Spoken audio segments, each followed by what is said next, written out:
চলে কি করে? তোলার টাকা তুলে, সব তোলাবাজ, ওই দলের A to Z সব তোলাবাজ। তাই বাংলার মানুষ এই 2026 সালে তোলাবাজদের বিরুদ্ধে রায় দেবে এই বিশ্বাস আমার। পশ্চিমবঙ্গ নির্বাচন 2026 কভারেজ দেখুন সবার আগে শুধুমাত্র 24/7 নিউজ বেঙ্গলে। ম্যাডাম, মহেশতলায় আপনি এবারের বিজেপি প্রার্থী, প্রথম বিজেপি হয়ে আপনি মহেশতলা কেন্দ্রে লড়ছেন। আপনার প্রথম আমাদের নিউজ বেঙ্গলের তরফ থেকে একটা প্রশ্ন, যে আপনার রাজনৈতিক ময়দানে আসা কত বছর হলো আর কিভাবে এলেন? আমি রাজনৈতিক ময়দানে এসেছি 1987 সালে। ছাত্র জীবনের মধ্যে দিয়ে, জাতীয় কংগ্রেসের মধ্যে দিয়ে আমি রাজনৈতিক ময়দানে এসেছি, ছাত্র পরিষদের মধ্যে। পরবর্তীকালে আমি 1998 সালে আমি তৃণমূল কংগ্রেস যেদিন জন্ম হয়, বা তার আগে 1997 সালে যেদিনকে আউটডোর এবং ইনডোর হয়, আমি সেদিনকে মমতা বন্দ্যোপাধ্যায়ের সাথে আউটডোরে আমি সেদিনকে উপস্থিত ছিলাম গান্ধী মূর্তির পাদদেশে। তার পরবর্তীকালে 1 জানুয়ারি 1998 সাল তৃণমূল কংগ্রেসের জন্মগ্রহণ হয়। আমি সেদিন থেকেই তৃণমূল কংগ্রেসের মহেশতলা ব্লকে তৃণমূল যুব কংগ্রেসের সভাপতি ছিলাম 2017 এবং 17-র পর আমি কখনো জেলা কমিটিতে ছিলাম 2021 আমি সেদিনকে 17 অব্দি করার পর আমি 14 সালের পর থেকেই বুঝতে পেরেছিলাম যে তৃণমূল কংগ্রেস বাংলার মানুষের সাথে আর কাজ করবে না। এমন একজন মানুষকে হেলিকপ্টার উড়িয়ে এনে বাংলার বুকে স্থাপন করে দিয়েছিল, যার একটাই নীতি ছিল তোলাবাজ আর তোলা। তাই সেদিন থেকেই আমরা তৃণমূল কংগ্রেস থেকে আস্তে আস্তে দূরে সরতে শুরু করেছিলাম। কারণ আমরা মার্ক্সবাদী কমিউনিস্ট পার্টির বিরুদ্ধে বলতাম, তাদের অন্যায় অত্যাচারের বিরুদ্ধে বলতাম। এই একই কাজ যখন তৃণমূল কংগ্রেস করতে শুরু করলো, তখন থেকেই দলের সাথে আমি দূরত্ব বাড়াই এবং 2021 সালে আমি পরিবর্তন করে ভারতীয় জনতা পার্টিতে যুক্ত। আচ্ছা, আমার আর একটা প্রশ্ন, যেটা হচ্ছে টিএমসির প্রার্থী, মানে তৃণমূল কংগ্রেসের মহেশতলা কেন্দ্রের এবারে প্রার্থী হচ্ছে শুভাশিস দাস। ওনার আরো একটা পরিচয় আছে, যেটা হচ্ছে বর্তমান যে বিধায়ক দুলাল দাসের পুত্র উনি। সে বিষয়ে আপনার কি বক্তব্য? দেখুন, আমি একটা কথা বলি যে এটা একটা, যেমন সারা পশ্চিমবাংলায় ব্যানার্জি পরিবার দখল করে রেখে দিয়েছে পরিবারতন্ত্র, মহেশতলা ঠিক একই পরিবারতন্ত্র কায়েম করে রেখে দিয়েছে পয়সার মধ্যে। কারণ ওনার মা কস্তুরী দাস ছিল, পরবর্তীকালে ওনার পিতা দুলাল দাস ছিল, এবারে উনি এসে উপস্থিত হয়েছেন। তৃণমূল কংগ্রেস কিন্তু ওনারা কোনোদিন করেনি। 2009 সালের পর, লোকসভা নির্বাচনের পর যখন দেখেছি যে তৃণমূল কংগ্রেস বাংলায় ক্ষমতায় আসছে, যখন প্রমাণ হয়ে গেছে, তখন ওনার জামাই শোভন চট্টোপাধ্যায়ের দৌলতে তৃণমূল কংগ্রেসে যুক্ত হয়ে তৃণমূল কংগ্রেসের এই পদগুলোকে গ্রহণ করে তৃণমূল কংগ্রেসে যুক্ত হয়েছে। তাই তৃণমূল কংগ্রেস যদি আপনি বলেন যে অরিজিনাল ওরা কি তৃণমূল কংগ্রেস, আমি বলবো না। ওরা খালি করে কমে খাওয়ার জন্য তৃণমূল কংগ্রেস কালকে যখন ক্ষমতা থেকে 26-এর নির্বাচনের পর 4 তারিখে গণনার পর তৃণমূল কংগ্রেস যখন বাংলার বুক থেকে মুছে যাবে, আমি তখন যদি বাপের বেটা হয়, তাহলে তখন দাঁড়িয়ে যেন তৃণমূল কংগ্রেসটা করে। আমার দৃঢ় বিশ্বাস তখন এরা আর কেউ তৃণমূল কংগ্রেস করবে না। তখন আবার কামানোর জন্য যেভাবে জার্সি বদল করেছে, কখনো সিপিআই করেছে, কখনো কংগ্রেস করেছে ওদের পরিবার, কখনো কোনো কংগ্রেস করেছে, আবার কখনো কংগ্রেস করেছে, আবার সৌমেন কংগ্রেস করেছে, আবার জার্সি বদলে তৃণমূল কংগ্রেসে এসছে। ঠিক একইভাবে জার্সি বদল করে আবার যে দলটা ক্ষমতা আসবে তাতে অংশগ্রহণ করবার চেষ্টা করবে, এটা আমার দৃঢ় বিশ্বাস। তাই ওনারা, আমি মনে করি যে ওনারা তৃণমূল কংগ্রেস না, ওনারা কামানো মূলের কংগ্রেস। তাই কামানোর জন্য এই দলটাকে ইউজ করে। 4 তারিখের প্রসঙ্গে আসলে আমি একটা প্রশ্ন, যেটা মাননীয় মুখ্যমন্ত্রী বলেছেন, মমতা ব্যানার্জি বলেছেন যে 5 তারিখের পর বিজেপির সকল যারা আছেন কর্মীরা বা সমর্থকরা, তাদেরকে নারকেল নাড়ু খাওয়াবেন। সেই বিষয়ে আপনার বক্তব্য কি? দেখুন, উনি বলতেই পারেন, কারণ ওনার মাথাটা ঠিক নেই। কারণ 4 তারিখে ভাসান হচ্ছেই। আপনি যদি দেখেন, আমাদের দুর্গাপুজোয় সপ্তমী হয়, অষ্টমী হয়, নবমী হয়, তারপরে বিজয়া দশমী। তাহলে ওনার সপ্তমী 2011 থেকে 2016 সালে ওনার সপ্তমী হয়ে গেছে। 2016 থেকে 2021 অব্দি ওনার অষ্টমী হয়ে গেছে। আর 2021 থেকে 2026 অব্দি ওনার নবমী হয়ে গেছে, আর 26 থেকে 31 ওনার বিজয়া দশমী। অতএব উনি যে ভাসান হচ্ছে, উনি যে বিতাড়িত হচ্ছে, উনি যে ক্ষমতা থেকে সরে যাচ্ছে, সেটা উনি পরিষ্কারভাবে বলে দিয়েছে। তাই বিজয়া হবে বলে আপনারা নিশ্চয়ই জানেন, দুর্গাপুজোর মাকে বিজয়া দেওয়ার পর আমরা মিষ্টিমুখ করাই মানুষকে। তাই উনি বিজয়া হবে, ওনার ভাসান হবে, ওনার বিদায় হবে, তাই উনি বাংলার মানুষকে বলেছে মিষ্টিমুখ করাবে।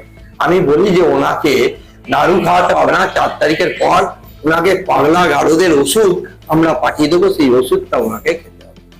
একদমই। আরেকটি প্রশ্ন যেটা হচ্ছে, আগের 2021-এর ভোট হয়েছে বা 2024-এ যে উপনির্বাচন হয়েছে, তার থেকে 2026-এর ভোটে আপনার কতটা মনে হয় যে বিজেপি কতগুলো আসন গ্রহণ মানে জয়লাভ করতে পারে? দেখুন, আমি আবারও বলছি, বিজেপি 200-র গায়ে গিয়ে শেষ হবে। 200 আসন বিজেপি প্রায় দখল করবে। কারণ আপনারা দীর্ঘদিন সাংবাদিকতা করেছেন, দেখেছেন সারা বাংলায় যে কি অবস্থা আজকে বাংলার 2026 সালে। 2011-র পরিবর্তনের জল আমি দেখেছি, তার আগে আমি 2008 সালে তখন পরিবর্তনের কলতেটা জ্বলতে শুরু করেছিল, আমি তখন এই পঞ্চায়েত নির্বাচনে করেছিলাম তৃণমূল কংগ্রেসের। আমি সেদিনকে দেখেছিলাম যে 2টো জেলা সেদিনকে জেলা পরিষদ দখল করে নিয়েছিল তৃণমূল কংগ্রেস, একটা দক্ষিণ 24 পরগনা আর একটা পূর্ব মেদিনীপুর। এবং তার পরবর্তীকালে 2009 সালের লোকসভা নির্বাচনে আপনাদের মনে আছে কিনা আমি জানি না, যে তৃণমূল কংগ্রেস বাংলার প্রায় সমস্ত সিটই প্রায় দখল করে নিয়েছিল। 21টা বোধহয় সিট পেয়েছিল কংগ্রেস, তৃণমূল কংগ্রেস এবং এসইউসি মিলে। এসইউসিরা একজন জিতেছিল সেই 2009 সালের নির্বাচন, লোকসভা নির্বাচন। তাই সেদিনকেও বুঝতে পেরেছিলাম যে পরিবর্তন হবে, এবং সেই পরিবর্তন আগে যে পলতেটা জ্বলছিল সেটা আমি দেখতে পেয়েছিলাম। 2011 সালে পরিবর্তন হয়েছে, তারও পলতেটা দপদপ করে জ্বলেছে আমি দেখতে। কিন্তু 2026 সালে সমস্ত পলতে জ্বলাকে হারিয়ে দিয়ে যেভাবে পলতেটা জ্বলছে, যেভাবে বাংলার মা, বোন, দিদি, দাদা, গুরুজনরা এগিয়ে আসছে, আমি যখন প্রচারে যাচ্ছি তারা বাড়ির ছাদে দৌড়ে উঠছে, কেউ বাড়ির বাইরে বেরিয়ে আসছে। যারা বেরোতে বা ছাদে উঠতে পারছে না, তারা বাড়ির ঘরের জানলাটা খুলে দিয়ে ভিতর থেকে হাত নাড়িয়ে যে ইশারা করছে, তাতে পরিষ্কার যে পশ্চিম বাংলায় পরিবর্তন হচ্ছে। কারণ এই বাংলায় রবীন্দ্রনাথ ঠাকুর, এই বাংলার স্বামী বিবেকানন্দ, এই বাংলার কাজী নজরুল ইসলাম, এই বাংলায় রামকৃষ্ণ দেব, এই বাংলার মা সারদাময়ী, এই বাংলায় নেতাজি সুভাষচন্দ্র বোস, সেই বাংলার মানুষ অন্তত এই চোরকে বিশ্বাস করে না, এই চোরকে আর সমর্থন করবে না। এই বাংলার মানুষ, আমরা দেখেছিলাম যে অভয়াকে ধর্ষণ করার পর বাংলার মানুষ কিভাবে প্রতিবাদ করতে হয়, রাত দখল করে সেই প্রতিবাদ করেছিল। আমার দৃঢ় বিশ্বাস সেই অভয়ার কাণ্ড বাংলার মানুষ ভুলে যায়নি। তাই 2026 সালে 23 তারিখ ও 29 তারিখ ভোটিং মেশিনে তার গণতান্ত্রিক অধিকার প্রয়োগের মধ্যে দিয়ে দখল করে তারা প্রমাণ করে দেবে বাংলায় পরিবর্তন। আপনি তো মহেশতলার বিভিন্ন ওয়ার্ডে ঘুরছেন, মহেশতলার অবস্থা এখন কেমন? আর কিছু কিছু এলাকা যে পরিদর্শন করছেন সেটা আমরাও দেখছি এখনো অনেক সমস্যার মধ্যে। কি কি সমস্যা এখনো আছে মহেশতলায়? সবচেয়ে বড় সমস্যা জল নিকাশি। আপনারা আমার সাথে ঘুরেছেন, দেখেছেন মহেশতলার প্রায় 35টা ওয়ার্ড, মহেশতলা বিধানসভা 26টা ওয়ার্ড নেতা। এমন কোন ওয়ার্ড নেই যেখানে এখনো 1 হাঁটু জল নেই। কোনো না কোনো রাস্তায় এখনো 1 হাঁটু করে জল। বর্ষাকাল অনেকদিন আগে চলে গেছে, তারপরে শীতকাল অতিক্রান্ত হয়ে গেছে, তারপরে গরমকাল পড়ে গেছে, তারপরেও মানুষকে প্রায় 8-9 মাস হয়ে গেছে এখনো 1 হাঁটু জল পেরিয়ে মানুষকে চলাচল করতে হয়। মহেশতলার মানুষের সবচেয়ে বড় সমস্যা জল নিকাশি ব্যবস্থা। মহেশতলার বুক দিয়ে একটা নদী বয়ে যাওয়ার পর, হুগলি নদী, তাও মহেশতলার মানুষকে আজকে প্রায় পৌরসভার বয়স হয়ে গেছে 33-34 বছর পৌরসভার বয়স হয়ে যাওয়ার পর এখনো একটা সুষ্ঠু জল নিকাশি ব্যবস্থা এই সরকার বা এই দল বা এর আগে যারা ক্ষমতায় ছিল তারা করে উঠতে পারেনি। উপরন্তু এরা ক্ষমতায় এসে সমস্ত খালগুলোকে দখল করে বিক্রি করে দিয়েছে তৃণমূল কংগ্রেসের কর্মীরা। কোন কোন খালের উপর পার্টি অফিস তৈরি করে ফেলেছে, একটার পর একটা পুকুর বোঝাই করে দিয়েছে। চেয়ারম্যান নিজে দাঁড়িয়ে থেকে ওনার পরিবারের নামে একটা সম্পত্তি কিনেছিল 19.5 কাঠা পুকুর। এই সম্পত্তিটাকে বুঝিয়ে দিয়ে উনি ওখানে একটা বিয়ে বাড়ি তৈরি করেছে, যেই বিয়ে বাড়িটার নাম সোহানি অ্যাপার্টমেন্ট। এবং আপনি বুঝতে পারছেন একটা দলের চেয়ারম্যান মহেশতলা, তিনি নিজে বুঝিয়ে একটা বিয়ে বাড়ি তৈরি করতেন। তাহলে মহেশতলার জল নিকাশি ব্যবস্থাটা কোন জায়গায় নিয়ে গেছে তৃণমূল কংগ্রেস আজকে পরিষ্কার হয়ে যাবে। তাই জল নিকাশি ব্যবস্থার একটা সুষ্ঠু সমাধান চাই মহেশতলা আমার। দ্বিতীয়, স্বাস্থ্য পরিষেবা আমি কি বলবো আর, যারা হাসপাতাল তৈরি করেছিলাম, আমি 2009 সালে এই তৃণমূলের বোর্ডে ছিলাম স্বাস্থ্য দপ্তরের দায়িত্ব। সেদিনকে আমি গিয়ে ওই পৌরসভার ভিতরে গিয়ে দায়িত্ব নেওয়ার পর দেখেছিলাম যে 1975 সালে সিদ্ধার্থ শঙ্কর রায় মুখ্যমন্ত্রী আর স্বাস্থ্যমন্ত্রী গোবিন্দচন্দ্র নস্কর মহেশতলার মানুষের স্বাস্থ্য পরিষেবা দেওয়ার জন্য একটা জমি দিয়ে গেছে, অন্তঃস্কুল গভর্নমেন্ট কলোনি। সেদিনকে আমি গিয়ে ওই চেয়ারে বসার পরে ওই জমির মধ্যে একটা হাসপাতাল তৈরি করবার চেষ্টা করেছি, তার শিলান্যাসও করেছিলাম। হাসপাতালে আমি 5 বছর যখন ছিলাম ক্ষমতায়, ওই হাসপাতালের 90% কাজও আমি শেষ করে দিয়ে এসেছি। সেদিনকে আমরা চিন্তা করেছিলাম ওই হাসপাতালটা পিপিপি মডেলে আমরা হাসপাতালটা চালাবো, যাতে মহেশতলার গরিব মানুষ এই হাসপাতাল থেকে ন্যূনতম স্বাস্থ্য পরিষেবা পায়, তার ব্যবস্থা আমরা করে দেবো। তাই আমরা ওই হাসপাতালের মধ্যে 300 টাকার বেড রেখেছিলাম, তারা সর্বোচ্চ ট্রিটমেন্ট পাবে ওই হাসপাতালে। 600 টাকার বেড রেখেছিলাম, তারাও সর্বোচ্চ ট্রিটমেন্ট পাবে।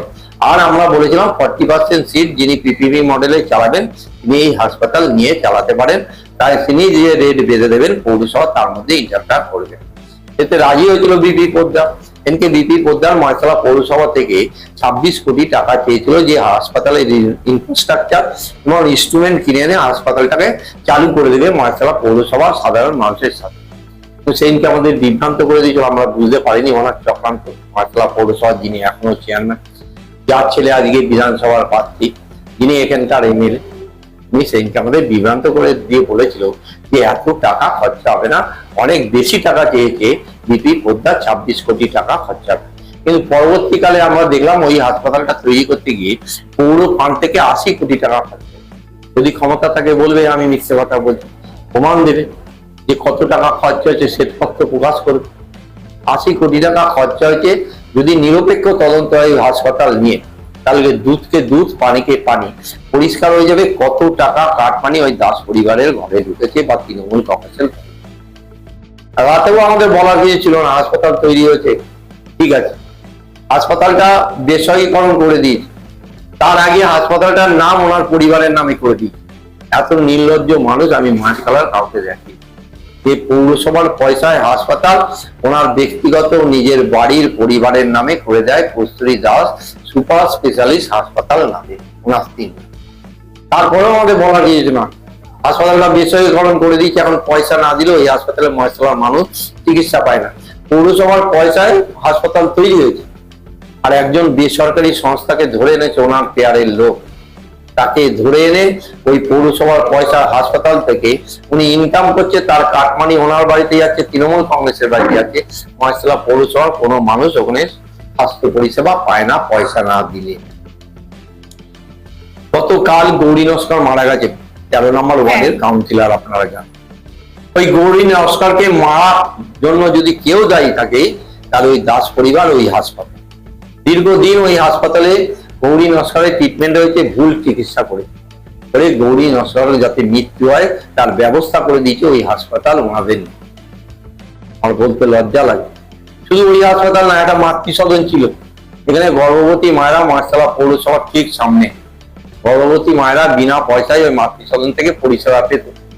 সেই মাতৃসদনটাকেও বেসরকারীকরণ করে দিয়েছে। পয়সা না ফেললে ওখানে গর্ভবতী মায়েদের আর ট্রিটমেন্ট হয় না, পয়সা না ফেললে ওখানে আপনি প্রাথমিক কোনো স্বাস্থ্য পরিষেবা পাবেন না, আগে পয়সা জমা দিতে হবে, তারপরে ওখানে স্বাস্থ্য পরিষেবা পাবে, যতটুকু পাওয়ার অতটুকুই পাবে। উৎপল দত্ত মঞ্চ বলে একটা ছিল, পয়সার লোভ এমন এই লোকটা মহেশতলাকে বিক্রি করে দিয়েছে। আমি দায়িত্ব নিয়ে বলছি, ক্ষমতা থাকলে ওনার অনেক পয়সা থাকতে পারে, আমার বিরুদ্ধে মানহানি মামলা করবে।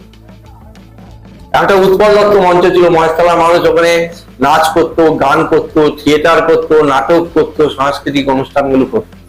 এই উৎপল দত্ত মঞ্চটাকেও বেসরকারীকরণ করে দিয়ে সিনেমা হলে পরিণত করে দিয়েছে কাটমানি খাবার জন্য এই পৌরসভার চেয়ারম্যান, যিনি মহেশতলার এমএলএ, যার ছেলে আজকে মহেশতলার প্রার্থী। তাই মহেশতলার মানুষের কাছে আমি বলবো বারবার যে এই মানুষটার কাছে মহেশতলাকে তুলে দেবেন। মহেশতলাকে সর্বশান্তে পরিণত করে দিয়েছে এই মহেশতলার চেয়ারম্যান, ওই দাস পরিবার। আপনি বিধায়ক হলে এবারে ভোটে আপনার প্রথম কাজ কোনটা থাকবে? আমার প্রথম কাজ স্বাস্থ্য পরিষেবা মহেশতলার মানুষকে সঠিকভাবে দেয়া, এবং সবচেয়ে বড় সমস্যা জল নিকাশি ব্যবস্থা যাতে একটা সুষ্ঠু সমাধান করে দিতে পারি, মহেশতলার মানুষকে যাতে 8 মাস 9 মাস জলের তলায় না থাকতে হয় সেই ব্যবস্থা করে দেওয়া আমার প্রথম এবং প্রধান কাজ। দ্বিতীয়, মহেশতলা ছিল শিল্পের ভরপুর মহেশতলা, যেদিকেই তাকাতেন দেখতেন একটার পর একটা কোম্পানি চিমনি ধোয়া হচ্ছে।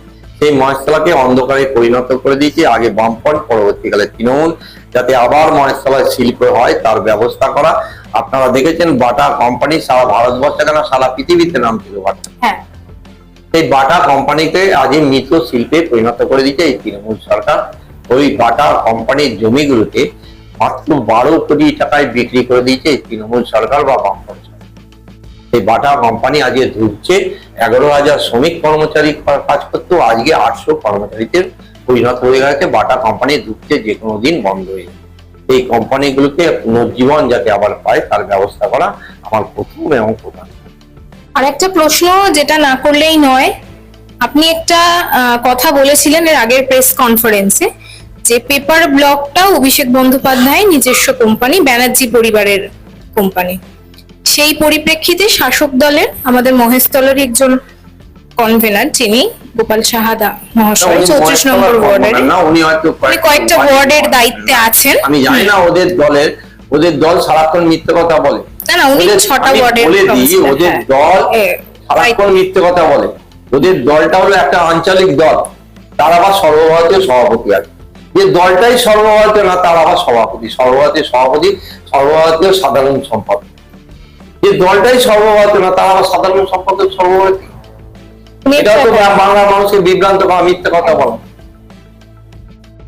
আর আমি বলি ওই পেপার ব্লক নিয়ে আমি এখনো দাঁড়িয়ে বলছি যে ব্যানার্জি পরিবারের সাথে যুক্ত যারা ওই পেপার ব্লক সাপ্লাই করছে বা পেপার ব্লক তৈরি করছে, যদি নিরপেক্ষ তদন্ত হয়, যেভাবে আপনারা দেখেছেন লিপস অ্যান্ড বাউন্সের একের পর এক সম্পত্তি বাজেয়াপ্ত করেছে ইডি, আগামী দিন জানতে পারবেন যে ওই পেপার ব্লক কোন জায়গা থেকে আসছে। নিরপেক্ষ তদন্ত আশা করি আগামী দিন 4 তারিখের পর রেজাল্ট বেরোনোর পর এখানে ভারতীয় জনতা পার্টির সরকার প্রতিষ্ঠিত হবে এবং নিরপেক্ষ তদন্ত হবে কোথা থেকে পেপার ব্লক আসছে।